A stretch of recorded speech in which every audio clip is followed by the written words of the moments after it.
There was a light, rainy evening, the kind of rain that turns the street into a mirror. In a small bar near a crossroads, the man sat alone, his back slightly hunched, his dark coat blending into the shadows as if he wanted to disappear into them. He did not drink in a hurry. He poured slowly, watching the liquor slide down the side of the glass as if observing a ritual. When he brought it to his lips, he closed his eyes for a second, very briefly, as if practicing how to breathe. The owner, who knew him well, did not ask, "Another one?" but instead asked, "Are you okay today?" The man smiled, a thin, broken smile. "Okay, in the sense that I'm still alive." Then he raised the glass, took a small sip, and his shoulders dropped.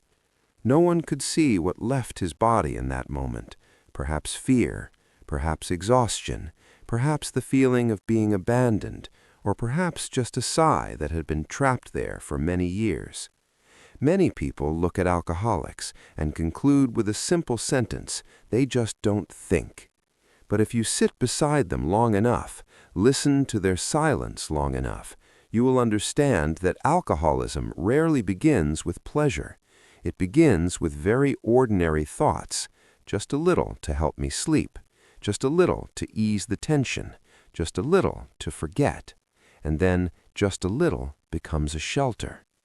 This article is not an attempt to defend alcohol, nor to romanticize pain. It is an effort to look directly inward, what alcohol does to the human psyche, and why some people keep returning to it, as if returning to a familiar room, even knowing the air inside is thin. This is a general psychological analysis, not a substitute for professional diagnosis. If you or someone close to you is severely dependent or showing dangerous withdrawal symptoms, seeking medical or therapeutic help is essential. For many people with addiction, alcohol is a strange invention. It dulls emotions. Sadness does not disappear, but it blurs. Stress is not resolved, but it retreats. Alcohol does not open a path, it opens a tunnel. And when people are exhausted, they often choose the tunnel. What makes alcohol seductive is speed. A conversation takes time to heal. Good sleep requires a rhythm. A safe relationship takes building, but a sip of alcohol provides the feeling of relief almost immediately. In behavioral psychology, this is a fast reward that trains the brain quickly. When it hurts, drink. When you drink, it feels better. The problem is that the brain does not care whether that relief lasts. It only remembers that alcohol reduces discomfort in the short term. Over time, alcohol becomes an emotional shortcut. The addicted person no longer walks the long road of naming emotions, understanding them, tolerating them, sharing them, and processing them. They press the off switch. The more they press it, the weaker their ability to walk the long road becomes. Eventually, without alcohol, they do not know what to do with their feelings, not because they do not want to, but because the skill has been starved for too long.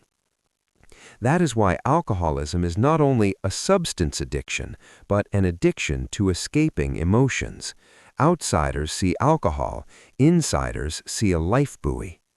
There is a kind of pain that is quiet, the pain of feeling not good enough. Many people with alcohol addiction live with deep shame or low self-esteem. Sometimes they cannot name it, they only feel it as a heavy mass in the chest. Shame is different from guilt. Guilt says, "I did something wrong." Shame says, "I am wrong." When someone believes they are a defective version of a human being, they will try to escape themselves. Alcohol is the simplest escape. Drink and the self hurts less. They might talk more, laugh louder, act more carefree. For a few hours, they are allowed not to be the one who always falls short. The tragedy is that after the intoxication fades, shame returns stronger. They remember what they said, what they did, what they forgot, whom they hurt, what they missed. they see disappointment in the eyes of loved ones, or worse, they see no one looking anymore. And then shame whispers, "See, this is who you are." And to silence that whisper, they drink again. This creates a closed loop. Shame leads to drinking. Drinking creates more shame. Shame leads to more drinking. Inside that loop, the person gradually loses faith that they can change. And when someone doesn't believe change is possible, they cling to whatever helps them forget that change is needed. One thing rarely discussed. Many people with alcohol addiction do not drink only to forget. They drink to become another version of themselves.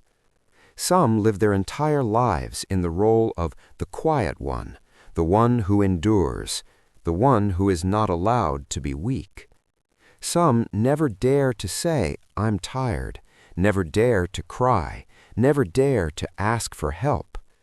And then alcohol enters, and a door opens. Suddenly they can say what they hide. Suddenly they dare to admit hurt. Suddenly they dare to need someone. But because it happens only while intoxicated, they never learn how to express these things when sober. Alcohol becomes a personality coat. Put it on and they can live. Take it off and they shrink back. And because humans deeply long to live authentically, they will reach for that coat whenever life forces them into a role. Many people with alcohol addiction are, at their core, highly sensitive. They feel deeply, are easily hurt, easily affected by words and judgment. In unsafe environments, sensitivity becomes a burden. Alcohol becomes a switch that turns down sensitivity, helping them feel less in order to survive. Many people think alcoholics cannot handle pressure, but sometimes the opposite is true. They have handled it for too long. When someone lives in chronic stress, financial, professional, familial, responsibility-laden, the body and mind are like a rope pulled continuously. At first, it stretches. Then it begins to slacken. One day, it can no longer hold. Alcohol then feels like letting go of the rope for a moment. It creates the sensation of rest, of release, of not having to stay tense. People with alcohol addiction often say things like, "I just want my head to be quiet. I just want to sleep. I just want to stop thinking." If you listen closely, these are not the words of someone chasing pleasure, but of an overloaded nervous system. When pressure becomes the baseline of life, alcohol becomes the only break they know. And the more they use alcohol to rest, the weaker their natural stress regulation becomes.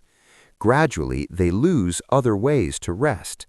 They do not know how to relax, breathe deeply, share, or find healthy joy.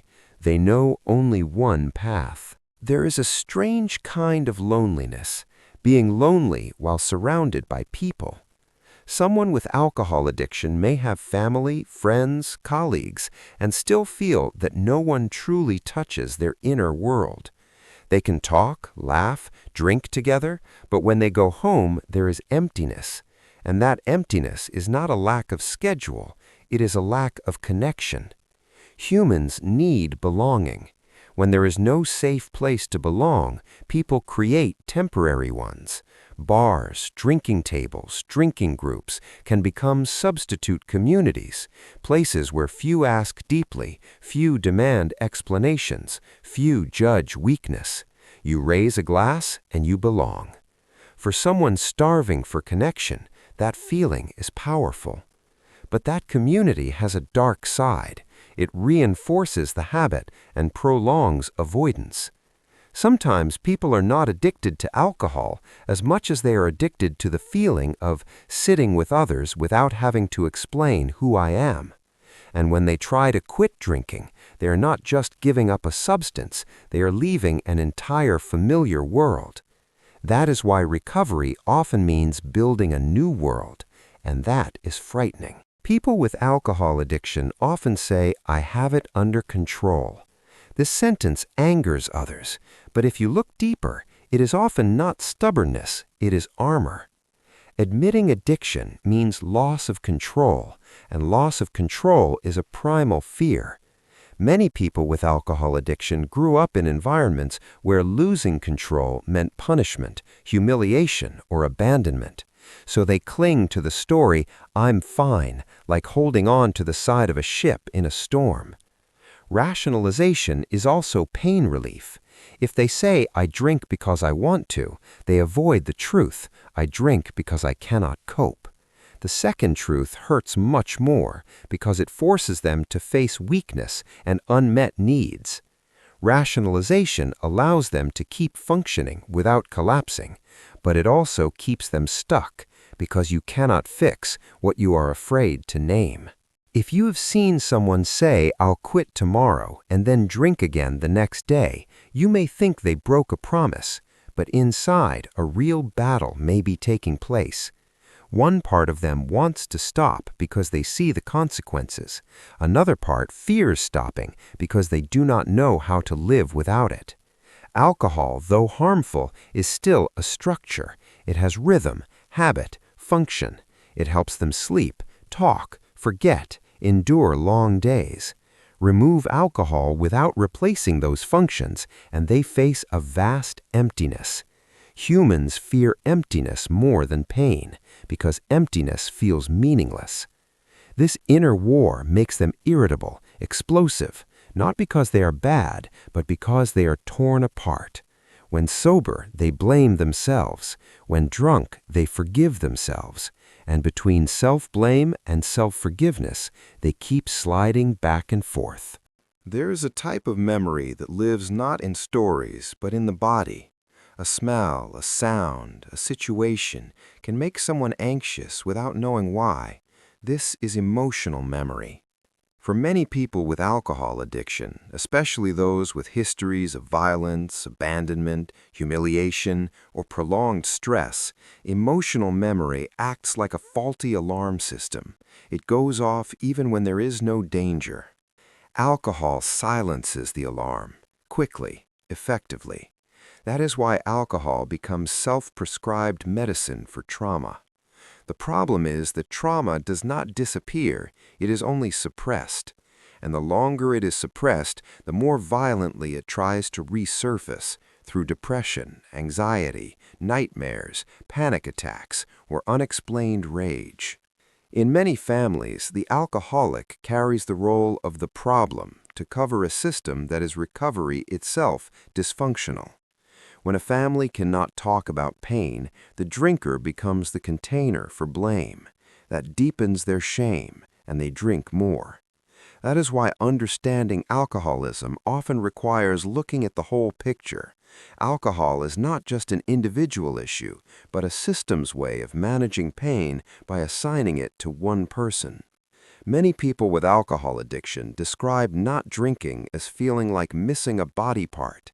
This is psychological dependence. Alcohol becomes part of their self-regulation system. Without it, they feel restless, irritable, empty, suspended in mid-air. This explains why people sometimes drink not for pleasure, but to return to normal. They are no longer chasing joy, they are chasing stability. And when alcohol becomes a condition for feeling normal, it has taken a very deep place. Psychological dependence often comes with fear, the fear of facing oneself while sober. When sober, everything becomes clear. Failures, mistakes, broken relationships, an uncertain future. Alcohol blurs. Blurring does not solve, but it allows breathing. For someone suffocating, breathing alone can be life-saving. Family members often say they won't listen, you can't reason with them, touch the topic and they explode. This is the most exhausting part for families. But if we look deeper, certain psychological drivers repeat.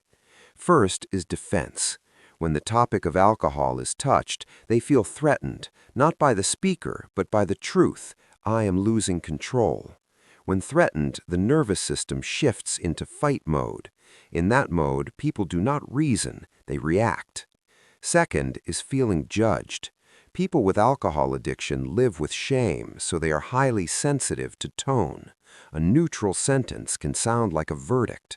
When something feels like a verdict, they fight back to protect the remaining scraps of self-worth. Third is mental exhaustion. Exhaustion reduces self-control.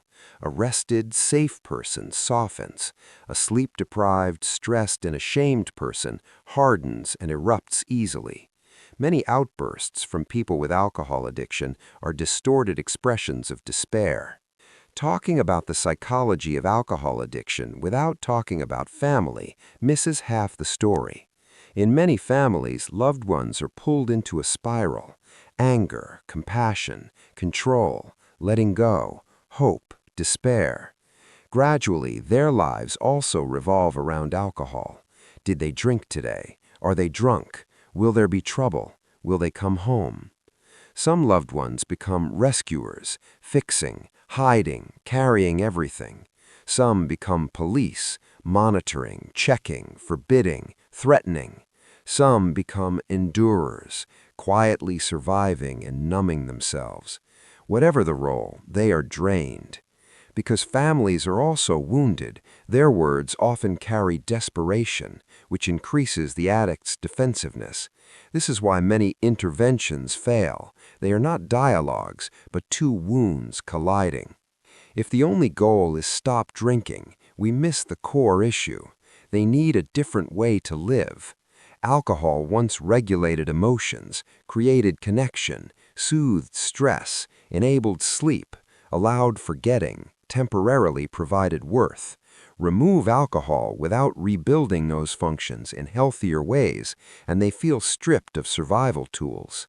What they often need is a safe space to be honest without humiliation. They need to learn how to name emotions, tolerate emotions, and move through emotions without shutting them down.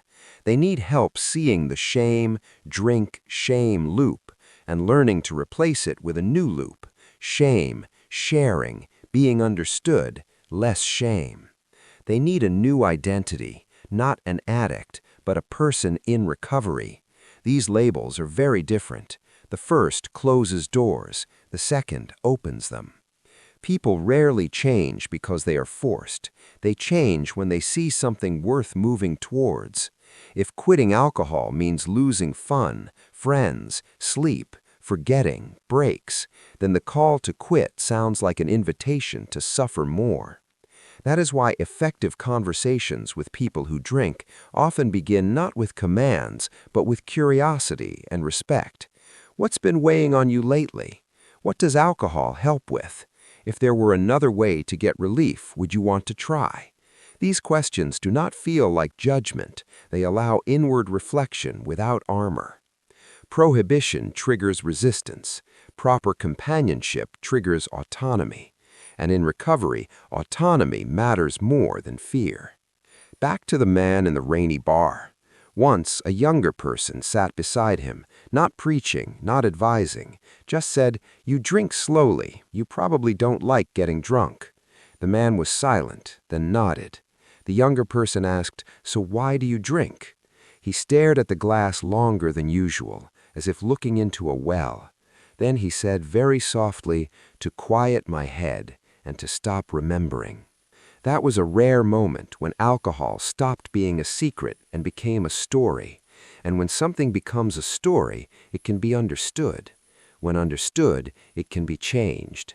Not immediately, not easily, but possibly. If you are sharing this piece with others, hold on to a warm and honest truth. People with alcohol addiction do not need to be labeled as broken. They need to have the human inside the dependence seen. Alcohol addiction is often a misguided survival strategy, and recovery does not begin with alcohol being taken away.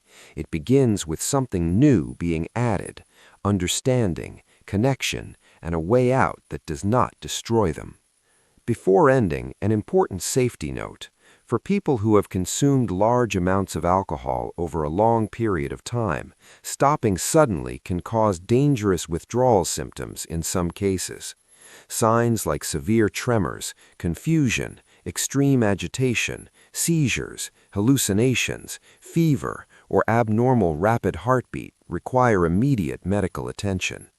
Psychologically, if the person or their loved ones are exhausted, depressed, or hopeless, seeking mental health professionals and support groups is a highly worthwhile option.